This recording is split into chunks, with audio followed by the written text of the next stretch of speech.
Hello students, welcome back to the class of alpha decay part 2.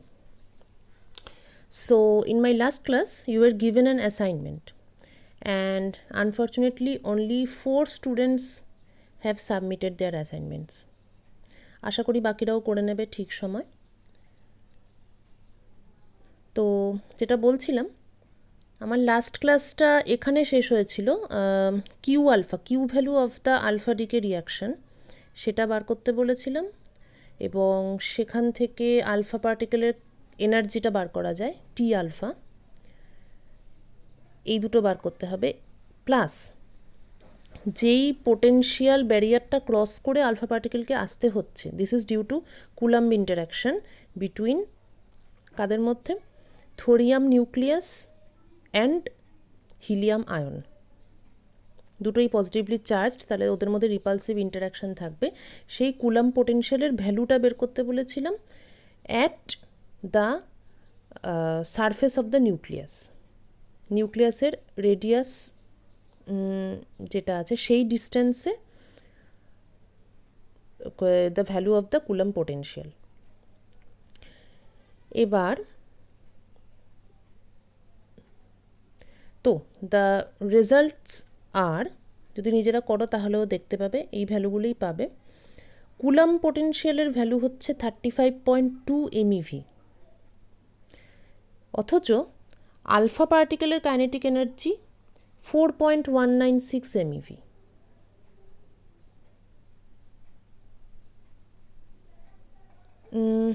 So this is a bit strange, isn't it? Coulomb পোটেনশিয়ালের value 35.8 MeV আর alpha পার্টিকেলের kinetic energy মাত্র 4.196 MeV। তো মানে এত high ভ্যালুর একটা কুলাম্ব পোটেনশিয়াল আর আলফা পার্টিকেলের এনার্জি এত কম, অথচ সেটা বাদিক থেকে ডান দিকে চলে এলো। তো তাহলে ক্যালকুলেশনটা একটু দেখা যাক, ক্যালকুলেশনে কিছু মিস্টেক আছে কি না।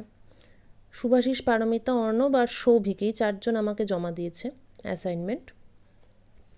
আচ্ছা, প্রথম হচ্ছে ফার্স্ট হচ্ছে to prove that T alpha equal to Q alpha by 1 plus M alpha by M thorium. তো যেরকম তোমরা দেখতে পাচ্ছ energy conservation and momentum conservation এই দুটোকে ইউজ করে, using those relations it is finally established the relation between T alpha and Q alpha. এবার কথা হলো যে Q alpha also can be determined by calculations. So here is the calculation. This is the calculation for Q alpha and it is in the unit of million electron volt. তাহলে atomic mass ইউনিটকে actually million electron ভোল্টে convert করে নিতে হবে। তারপর সেখান থেকে টি আলফা বেরোবে সামথিং লাইক দিস, অ্যান্ড দেন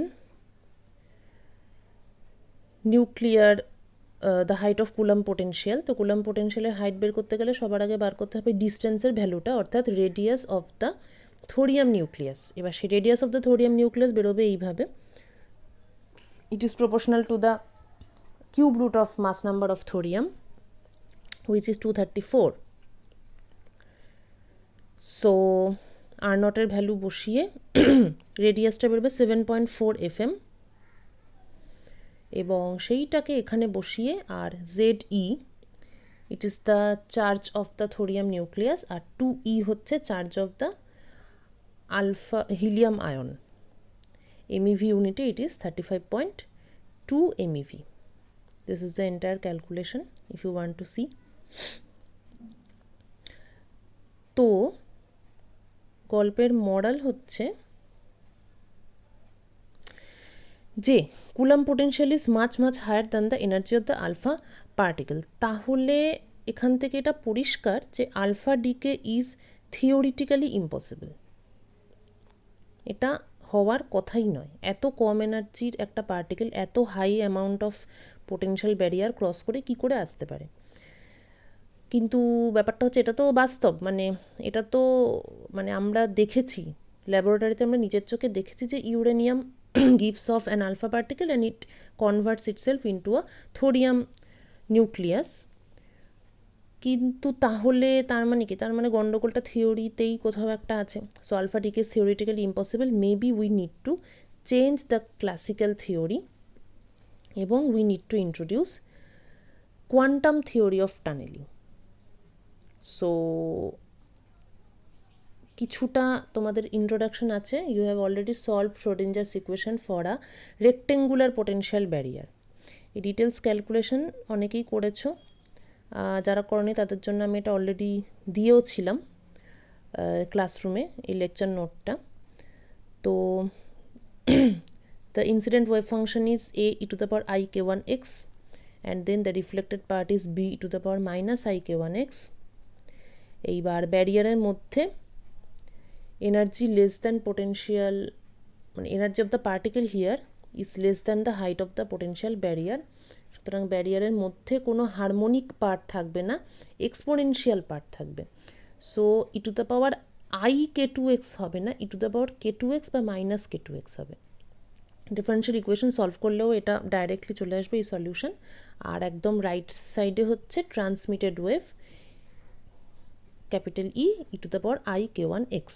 তারপর বাউন্ডারি কন্ডিশন বসাতে হবে, বসিয়ে আমরা পাবো উইল গেট 4 ইকুয়েশনস এবং এদেরকে একটু প্লাস মাইনাস করে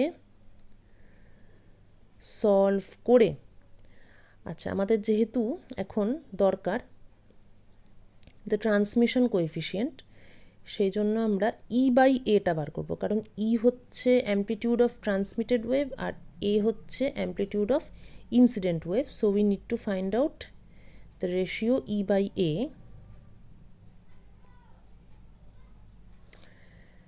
and we will proceed like this.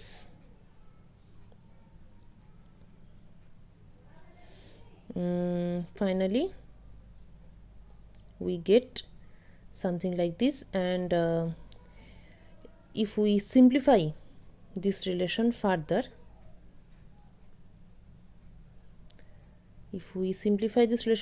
because here we get different exponential terms. If we club them together, then we can write them in terms of hyperbolic functions, that is cos hyperbolic and sine hyperbolic. So there you go. এবার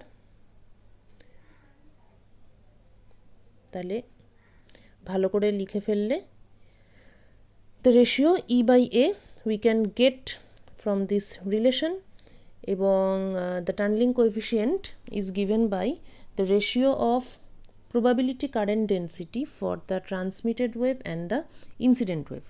Probability current density তোমরা জানো কি করে বার করতে হয়, you have solved a few problems also on them.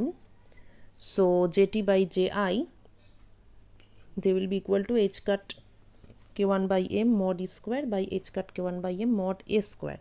So h cut k1 by m cancels out, so it is e by a mod square.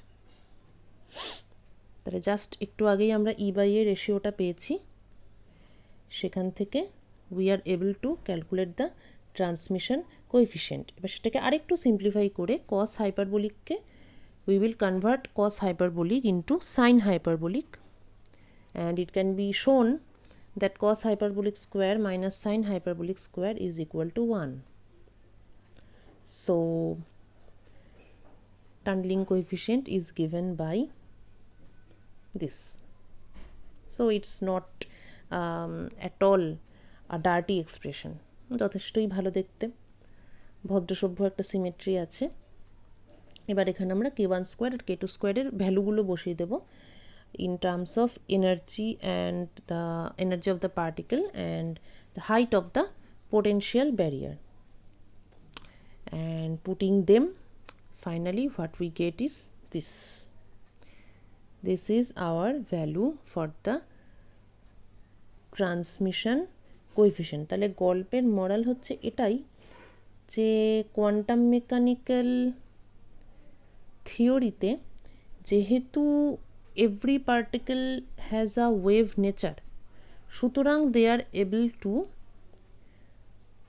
কি বলবো, মানে propagate through a barrier. Classical মেকানিক্সের ক্ষেত্রে কি হয়, particles can jump over a barrier, they can jump but they can't go through.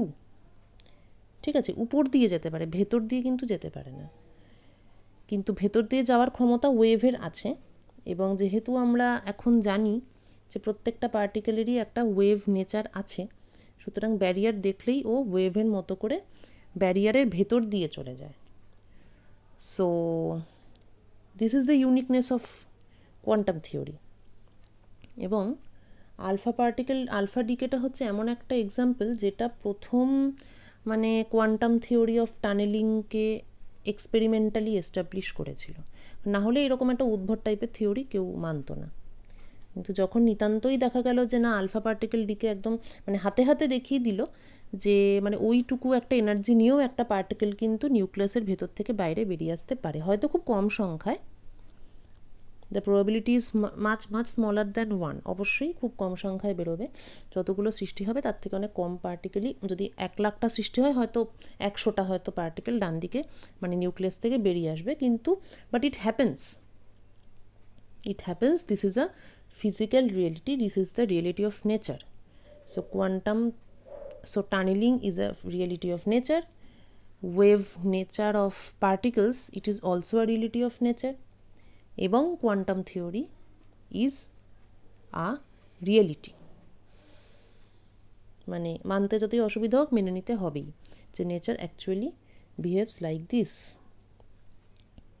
So this is our expression for tunneling coefficient. এবং now we will simplify it in an approximation. অ্যাপ্রক্সিমেশনটা কি, energy is much much smaller than the barrier of the coulomb potential. এখানে এই যে কন্ডিশনটা দেওয়া আছে, circle করা আছে, E is much much smaller than V naught. Just exactly the case for our alpha particle tunneling also. এখানেও কিন্তু কুলাম ব্যারিয়ার হাইটের থেকে আলফা পার্টিকেল এনার্জিটা অনেকটাই কম। আচ্ছা, এই অ্যাপ্রক্সিমেশনের ফলে কি হলো ব্যাপারটা, সাইন হাইপারবোলিকের ভেতরে যে পোর্শনটা ছিল সেটা একের থেকে অনেক বড় হয়ে গেল। এখন sign hyperbolic, if we write it out explicitly, so it is half e to the power x minus e to the power minus x equal to half e to the power x.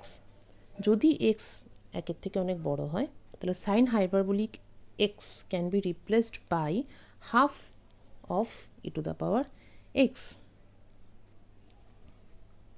Therefore we are using this result here and simplify it a little bit. তারপরে v0 square দিয়ে উপর নিচে ভাগ করে দিলাম, আর তার ফলে একটা 4, আর এই 4টাকে এপাশে এনে 4 4 16, 1/16। এবং দ্য নেক্সট পার্ট ইজ, যেহেতু এক্সপোনেনশিয়ালের ভেতরে যেটা আছে সেটা একের থেকে অনেক বড়, সুতরাং এই যে শুরুর যে 1টা আছে 1 প্লাস সামথিং, তো সেই শুরুর 1টা দ্যাট ক্যান বি নেগলেক্টেড। তাহলে এই হচ্ছে ব্যাপার। এবং তারপরে পুরোটার উপর তার শুরুর একটা আমরা নেগলেক্ট করে দিলাম, এবং তারপর বাকি পার্টটার উপর ইনভার্স আছে, সুতরাং গোটা ব্যাপারটাকে উল্টে দিলাম। So finally what we get is this 16 e by v0 1 minus e by v0 e to the power minus 2e by h cut times root over 2m v0 minus e। এখানে যেটা interesting ব্যাপার সেটা হচ্ছে, তাহলে this shows you how the tunneling coefficient depends on the energy of the particle, the potential barrier height of the particle and the width of the potential barrier. এখানে বাকি সবই constant, তিনটে জিনিস ছাড়া। এক হচ্ছে এনার্জি অফ দ্য পার্টিকেল ই, দুই হচ্ছে height of the coulomb potential barrier v0, তিন হচ্ছে with of the potential barrier small a। The interesting part is, এটা তোমরা জানো যে যখন এক্সপোনেনশিয়াল ফাংশন কোথাও প্রেজেন্ট থাকে তখন সেটাই ডমিনেট করে, কারণ এক্সপোনেনশিয়াল ইনক্রিজ বা ডিক্রিজ দুটোই হচ্ছে ভেরি স্ট্রং। ধরো কোনো একটা ফাংশন আছে x² into E to the power x, সেটা কিন্তু ই টু দ্য পাওয়ার এক্সের বিহেভিয়ার অনুযায়ী সেই ফাংশনটা বিহেভ করবে। এক্স স্কোয়ারটা অতটা ডমিনেটিং হবে না, ই টু দ্য পাওয়ার এক্সটা বেশি ডমিনেটিং হবে, কেননা ই টু দ্য পাওয়ার এক্সের মধ্যে এক্সের সমস্ত পাওয়ার আছে। So e to the power x is the strongest and most dominant part in any function. তাহলে এটার ক্ষেত্রেও তাই, টানেলিং কোএফিসিয়েন্টের ক্ষেত্রেও তাই। শুরুর যে E by V zero, one minus E by V zero, এগুলোর অতটা এফেক্ট থাকবে না। ই টু দ্য পাওয়ার মাইনাস যে ব্যাপারটা আছে সেইটার এফেক্টটাই মানে টি এর উপর মানে বেশি ডমিনেন্ট হবে। So our tunneling coefficient mostly or dominantly varies as e to the power minus k a. তাহলে টানেলিং কোএফিসিয়েন্ট পোটেনশিয়াল ব্যারিয়ারের উইডথের সঙ্গে কিন্তু এক্সপোনেনশিয়ালি ফল করছে। কতটা স্ট্রংলি ফল করছে সেটা কে প্যারামিটারের উপর ডিপেন্ড করছে। কে প্যারামিটারটা কি? Minus two by h cut square root two m v zero minus E.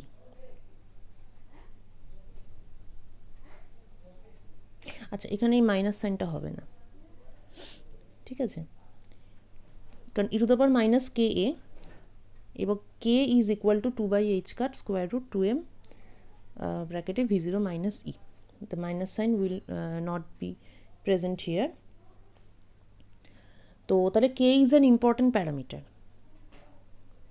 K depends on height of the Coulomb barrier and energy of the alpha particle. তাহলে বোঝা যাচ্ছে যে height of the Coulomb barrier হাইটটা যত বেশি হবে তত k এর ভ্যালু বেশি হবে, তাহলে টিটা তত তাড়াতাড়ি এক্সপোনেনশিয়ালি ফল করবে। একই রকমভাবে আলফা পার্টিকেলের এনার্জি যত কম হবে তত কে এর ভ্যালু বেশি হবে এবং ততই তাড়াতাড়ি টানেলিং কোএফিসিয়েন্ট উইল ডিক্রিজ। তাহলে টানেলিং কোএফিসিয়েন্ট দুটো জিনিসের উপর ডিপেন্ড করছে, একটা হলো কে প্যারামিটার আর একটা হলো width of the potential barrier. এবং কে প্যারামিটার আবার দুটো জিনিসের উপর ডিপেন্ড করছে, height of the Coulomb barrier এবং energy of the alpha particle. Exactly এই জিনিসটাকে ইউজ করে স্ক্যানিং টানেলিং মাইক্রোস্কোপ বলে একটা ডিভাইস বানানো হয়, যেই ডিভাইসে কিছুই না, এই মানে আলফা পার্টিকেলের বদলে ইলেকট্রনকে টানেল করানো হয়। একটা অ্যাটম, একটা সারফেস থাকে, সারফেসের উপর একটা নিডল থাকে, সারফেস থেকে নিডলে ইলেকট্রন টানেল করে এবং কতটা ভালোভাবে টানেল করতে পারবে সেটা ডিপেন্ড করে নিডল এবং সারফেসের মধ্যে যে ডিস্টেন্স আছে সেটার উপর। তাহলে সারফেসের যেখানে যেখানে অ্যাটম আছে সেখানে সেখানে নিডলটা বেশি কাছাকাছি চলে আসে সারফেসের, আর যেখানে অ্যাটম থাকে না সেখানে নিডল আর সারফেসের ডিস্টেন্সটা বেড়ে যায়। তার ফলে অ্যাটম প্রেজেন্ট থাকলে গ্যাপ কমে টানেলিং কারেন্ট বেড়ে যায়, অ্যাটম অ্যাবসেন্ট থাকলে গ্যাপটা বেড়ে টানেলিং কারেন্ট কমে যায়। তো এইভাবে কতটা ইলেকট্রন টানেল করছে সেইটা মেজার করে একটা সারফেসের কোথায় অ্যাটম আছে বা নেই সেই জিনিসটা বোঝা যায়। স্ক্যানিং টানেলিং মাইক্রোস্কোপির একটা ওয়ার্কিং প্রিন্সিপালের ভিডিও আমি গুগল ক্লাসরুমে দিয়েছিলাম suppose I think 1 or 2 weeks back, so please you can check if you are interested. So তাহলে এইটা গেল আমাদের quantum theory of tunneling for rectangular potential barrier, যেখানে width of the potential barrier is constant and k parameter is also constant. কিন্তু এইবার যদি triangular হয় সেই পোটেনশিয়াল ব্যারিয়ারটা, তখন কি সমস্যা, যে ভিটা তখন আর কনস্ট্যান্ট নেই, ভিটা তখন V becomes a function of x. এইরকম পরিস্থিতিতে টিটা কি হবে? Any guess, any idea? Here you can pause and think a moment by yourself that if v is not constant, then what we can do? What we can do is we can consider a little portion of the barrier যার with dx এবং সেই পয়েন্টের পোটেনশিয়ালটা vx। তাহলে এর ফলে যেটা হচ্ছে সেটা হলো যে ভিটা কনস্ট্যান্ট নয়, সুতরাং কে প্যারামিটারটা কনস্ট্যান্ট নয়, V is equal two V x, so K is equal two K x. তাহলে কে কে রিপ্লেস করতে হবে কে এক্স ডিএক্স দিয়ে, কে এর জায়গায় কে এক্স আর উইথ এর জায়গায় width of the segment DX. Clear? তাহলে কে এর জায়গায় আমরা কে এক্স ডিএক্স বসিয়ে দিলাম। তাহলে বসিয়ে দিই, তাহলে টি ভ্যারিজ অ্যাজ এক্সপোনেনশিয়াল মাইনাস, এবার কে এক্স বসাচ্ছি 2/h cut square root,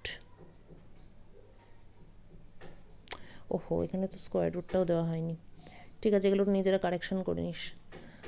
minus 2/h cut square root of 2m, v নটের জায়গায় ভি এক্স বসবে, মাইনাস এই হয়ে গেল। এবার times the width of the segment dx দিয়ে গুণ করলাম। এইবার এই জিনিসটাকে এবার বোঝাই যাচ্ছে যে এবার পুরো ব্যাপারটাকে এক্সের উপর ইন্টিগ্রেট করতে হবে from the left point to the right point, যতটা অবধি ব্যারিয়ারটা আছে। তাহলে এটা যেন মানে ট্রায়াঙ্গুলার পোটেনশিয়াল ব্যারিয়ারটা যেন as if it is combination of infinite number of rectangular potential barrier, অনেকগুলো রেক্টেঙ্গুলার পোটেনশিয়াল ব্যারিয়ারকে পাশাপাশি বসিয়ে ট্রায়াঙ্গুলার পোটেনশিয়াল ব্যারিয়ার পাওয়া যায়, যেখানে রেক্টেঙ্গুলার পোটেনশিয়াল ব্যারিয়ারগুলোর হাইটটা এক্সের বাড়ার সাথে সাথে আস্তে আস্তে কমতে থাকে। আচ্ছা এখানে কিন্তু স্কোয়ার রুটটা বসবে, ঠিক আছে স্কোয়ার রুটটা দেওয়া হয়নি, ফাইন। ক্যালকুলেশন করার সময় একটু মাথায় রাখিস ভাই, স্কোয়ার রুটটা দিস। তো তাহলে এবার আমাদের কাজটা করতে হবে, আমাদের ক্যালকুলেশন। তাহলে আমাদের ক্যালকুলেশনে মনে করি যে এই যে এটা আমরা দেখতে পাচ্ছি যে হচ্ছে energy of the alpha particle, এবং এটা ট্রায়াঙ্গুলার, এটা দিস ইজ অ্যান অ্যাপ্রক্সিমেশন, কেননা এটা এক্স্যাক্ট ট্রায়াঙ্গুলার ব্যারিয়ার নয়, কেননা কুলাম্ব পোটেনশিয়াল কিসের সঙ্গে ভ্যারি করে 1/r, তাহলে 1/r এর সঙ্গে মানে r এর সঙ্গে ইনভার্সলি ভ্যারি করে, সেটা এক্স্যাক্টলি ট্রায়াঙ্গেল হয় না, আমরা ট্রায়াঙ্গেল ধরে নিলাম। এবং এই ব্যারিয়ারের লিমিটটা কি, ক্যাপিটাল আর থেকে স্মল বি পর্যন্ত। স্মল বিটা কি, ওই পয়েন্টে আলফা পার্টিকেলটা পোটেনশিয়াল ব্যারিয়ার থেকে ডান দিকে বেরিয়ে আসে। তাহলে ন্যাচারালি কোন পয়েন্টে ও পোটেনশিয়াল ব্যারিয়ারকে ক্রস করছে, that is determined by the energy of the alpha particle. Energy যত উপরে উঠবে, গ্রাফটা থেকেই বোঝা যাচ্ছে, যত এনার্জির স্ট্রেট লাইনটা উপরে উঠবে তত কিন্তু এই যে ভ্যালু, এই যে স্মল বিটা যেই পয়েন্টেও ব্যারিয়ার থেকে ডাইনে বেরিয়ে আসছে, সেই স্মল বির ভ্যালু কিন্তু তত ছোট হবে, আর এনার্জি যত কমে যাবে তত স্মল বির ভ্যালুটা বাড়তে থাকবে। বোঝা গেছে? তাহলে at small R equal to small B, ওই পার্টিকুলার ডিস্টেন্সটাতে এনার্জির ভ্যালু কুলাম্ব পোটেনশিয়ালের ভ্যালুর সঙ্গে ইকুয়াল। তাহলে ভি আরটা যদি জেডি ইন্টু 2e/4πε0r হয়, তাহলে এনার্জিটা হবে জেডি ইন্টু 2e/4πε0b। তাহলে এক্ষেত্রে আমাদের পোটেনশিয়াল ব্যারিয়ারটা আর থেকে বি এই পর্যন্ত এক্সিস্ট করছে। তাহলে it is not a triangle here, this is actually a trapezium. So now we need to find out, তাহলে basically we need to find out this quantity, minus 2/h cut capital R to small b dr root over 2m vr minus e. So this is your next assignment, কিন্তু hold on, this is a bit complicated, সুতরাং I have given here the entire calculation. তোদের যেটা করতে হবে সেটা হচ্ছে যে পুরো ক্যালকুলেশনটা ভালো করে বুঝে নিয়ে আরেকবার ইন্ডিপেন্ডেন্টলি নিজেকে করতে হবে, কেননা this calculation is very important for your own knowledge and also very important for the semester exam, কেননা this is the famous Gamow's theory of alpha decay, the entire calculation, এবং this is very famous because this is very fundamental, this is unique, this is মানে কি বলবো, মানে এটা historical importance বলে বোঝানো যাবে না, কারণ কোয়ান্টাম মেকানিক্যাল টানেলিং সম্পর্কে যত লোকের সন্দেহ ছিল সব কিছুকে ধুয়ে মুছে সাফ করে দিয়েছিল এই গ্যামোস theory. First experimental evidence. So this is just amazing.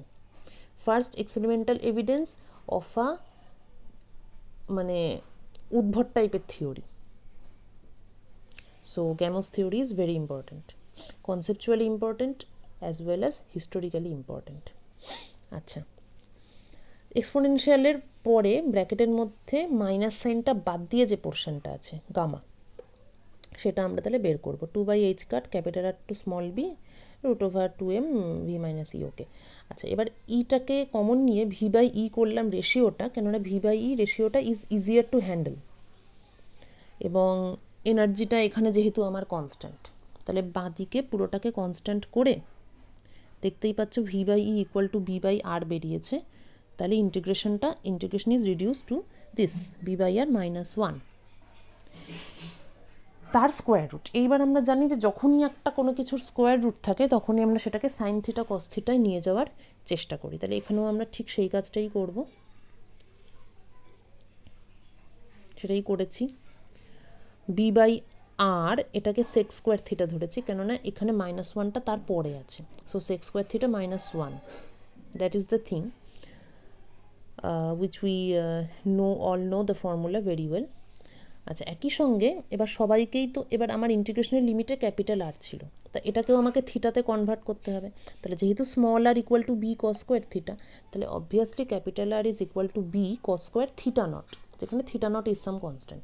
এই পার্টটা আমি দিয়েছি ঠিকই, কিন্তু এটা তোরা নিজেরাই করবি, নিজেরা করে তারপর মিলিয়ে নিলে মানে ব্যাপারটা বুঝতে সুবিধা হবে. আচ্ছা, তারপর ডিআর বেরিয়েছে, বসিয়েছে, ইন্টিগ্রেশন করেছে, খুবই simple integration. So finally we get this, এবং আফটার গেটিং দিস তাহলে উই গেট আওয়ার গামা. এইবার এই থিটা নটের জায়গায় আমাকে আবার সেই অরিজিনাল জিনিসপত্র বসিয়ে দিতে হবে. তাহলে cos theta naught is equal to √R by small b. Sine theta নটও আমরা জানি, তাহলে বসিয়ে দিলাম. এরপর আমরা কি করছি, কস ইনভার্সকে আমরা রিপ্লেস করছি বাই π/2 মাইনাস সাইন ইনভার্স. বোঝা গেছে? এটা রিপ্লেস করছি কেননা আমরা এরপরে কিছু ক্যান্সেল আউট করতে পারবো. কস ইনভার্সের জায়গায় π/2 মাইনাস সাইন ইনভার্স করলাম. তারপর আমরা সাইন ইনভার্সের ফর্মুলা ইউজ করব. সাইন ইনভার্সের ফর্মুলা বই থেকে দেখতে পারিস, নিজেরাও লিখতে পারিস. Sign inverse something, sign inverse x equal to, যদি থিটা ধরি তাহলে x equal to sine theta, তারপর সাইন থিটাকে এক্সপ্যান্ড করে নাও পাওয়ারে, তাহলেই এই জিনিসটা চলে আসবে যেটা এখানে ইউজ করেছে. ক্লিয়ার? সো কেননা sine X is equal to X minus X cube by 3 factorial plus X to the power 5/5 factorial etcetera. সুতরাং in place of sin inverse theta we can write this theta minus theta cube by 3 factorial plus theta to the power 5/5 factorial etc.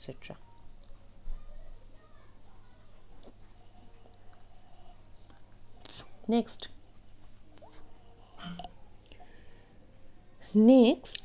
sin inverse √R/b এর জায়গায় তাহলে এই formula অনুযায়ী লিখে দেওয়া হলো √R/b R a few higher powers of √R/b, এবং যেহেতু ক্যাপিটাল আরটা কি নিউক্লিয়াসের রেডিয়াস, স্মল বিটা কি যেই পয়েন্টে ও ব্যারিয়ার থেকে বেরিয়ে যাচ্ছে, তাহলে অবভিয়াসলি নিউক্লিয়াসের radius is much smaller than small B. তাহলে √R/bটা 1-এর থেকে খুব ছোট, তাহলে হায়ার অর্ডারস আর নেগলিজিবল. এরপর যেটা ব্যাপার সেটা হচ্ছে যে এই square root of R/b into 1 minus R/b সেটাকেও পাওয়ার সিরিজে এক্সপ্যান্ড করেছে এবং হায়ার অর্ডারগুলো নেগলেক্ট করেছে.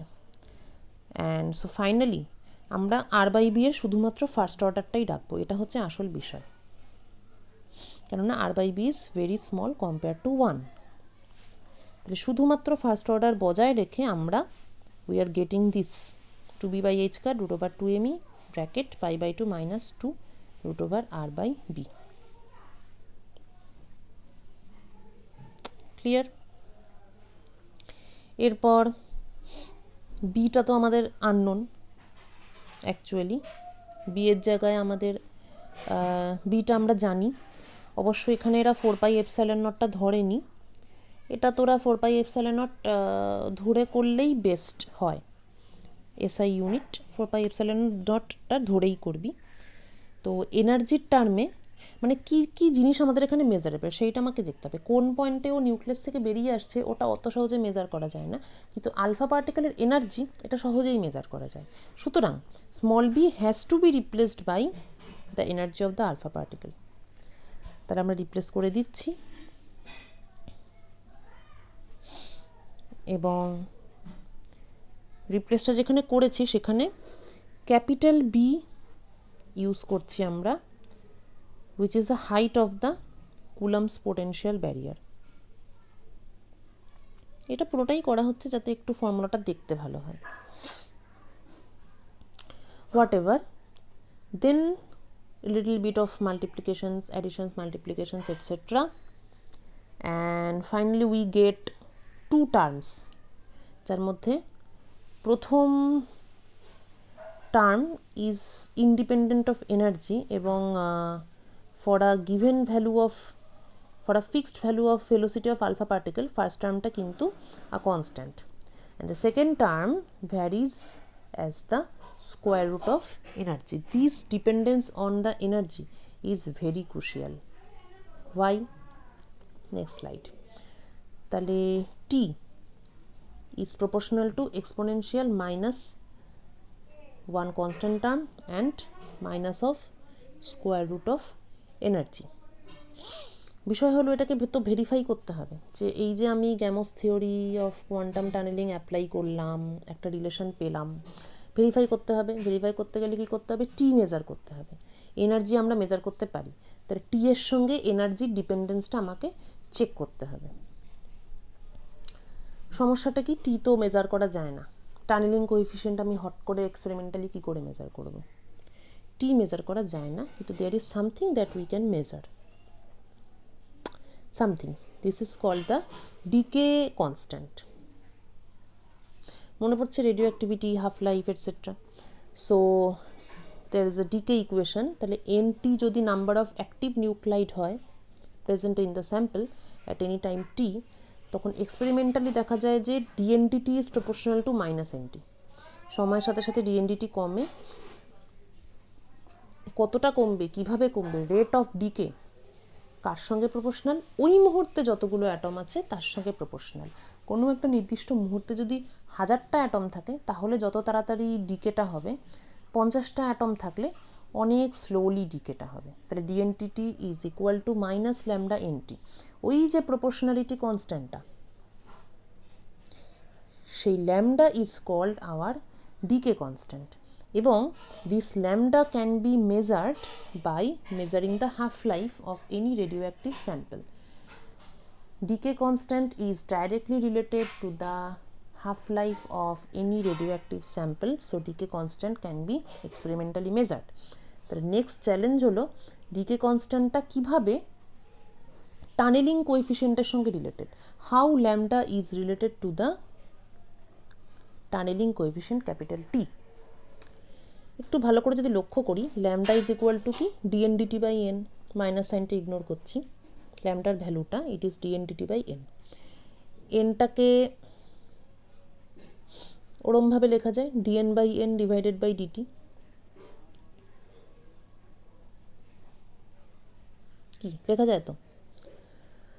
সো এইবার what is d n by n? তাহলে উপরে আছে ডিএন বাই এন, নিচে আছে ডিটি। এবার ডিএন বাই এনটা কি? ডিএন বাই এন, ডিএন হচ্ছে কি? কতগুলো নিউক্লিয়াস ডিকে করছে সেই সংখ্যাটা ডিএন। তাহলে ডিএন বাই এন হচ্ছে obviously probability of decay, n হচ্ছে total number of nucleus, d n হচ্ছে নাম্বার অফ ডিকেইং নিউক্লিয়াস। তাহলে ডিএন বাই এন হবে probability of decay of any nucleus at time t. তাহলে ডিএন বাই এন আছে উপরে, DT আছে নিচে। তাহলে উপরে আছে প্রবাবিলিটি, নিচে আছে টাইম। তাহলে decay constant is nothing but probability of decay per unit time. Again, concentrate. Decay constant lambda is probability of decay per unit time. তাহলে probability of decay per unit time কি করে পাবো? আমাদের tunnelling কোএফিসিয়েন্টটা কি? Tunnelling coefficient হচ্ছে একটা collision হলো একটা আলফা পার্টিকেলের, মানে ইনসিডেন্ট, তো বাঁদিক থেকে একটা alpha particle incident on the barrier, তাহলে it is incident on the barrier, তার মানে একটা কলিশন হচ্ছে ব্যারিয়ারের সঙ্গে আলফা পার্টিকেলের। তাহলে ক্যাপিটাল টিটা কি? আলফা পার্টিকেলের একটা কলিশন হলে তার বেরিয়ে আসার প্রবাবিলিটি। সো আমাকে এখন দেখতে হবে যে কি পার ইউনিট টাইম কতগুলো কলিশন হচ্ছে। আমাকে যদি ডিকে প্রবাবিলিটি বার করতে হয় পার ইউনিট টাইম, তাহলে আমাকে কি দেখতে হবে? আমার এইটা জানা আছে যে একটা কলিশনে ডিকে হওয়ার প্রবাবিলিটি কত হয়, তাহলে আমাকে পার ইউনিট টাইমের হিসাব করতে হলে এটা জানতে হবে যে পার ইউনিট টাইমে কতগুলো কলিশন হয়। সেটাকে যদি টানেলিং প্রবাবিলিটি দিয়ে গুণ করি, তাহলেই আমি পার ইউনিট টাইমের ডিকে প্রবাবিলিটিটা পেয়ে যাব। আমার এখন কি আছে? টি হচ্ছে ডিকে প্রবাবিলিটি পার কলিশন, কিন্তু আমাকে বের করতে হবে decay probability per unit time. তাহলে পার ইউনিট টাইমে কতগুলো কলিশন হয় সেটা দিয়ে আমাকে ডিকে প্রবাবিলিটিকে গুণ করতে হবে। So lambda is capital T times number of collisions per unit time, because capital T is decay probability per unit collision. এইবার পার ইউনিট টাইমে কতগুলো কলিশন হচ্ছে কী করে বার করব? ভি যদি আমার আলফা পার্টিকেলের ভেলোসিটি হয়, ভিকে 2r দিয়ে গুণ করতে হবে। কেন? 2r হচ্ছে ডায়ামিটার অফ দ্য নিউক্লিয়াস, এবং একটু ইমাজিন করো যে একটা আলফা পার্টিকেল একবার গোটা নিউক্লিয়াসের ডায়ামিটারকে ক্রস করলে তবেই সারফেসে গিয়ে একবার কোলাইড করে। বাদিক থেকে ডান দিকে 2r ডিস্টেন্স কভার করলো, একবার কোলাইড করলো।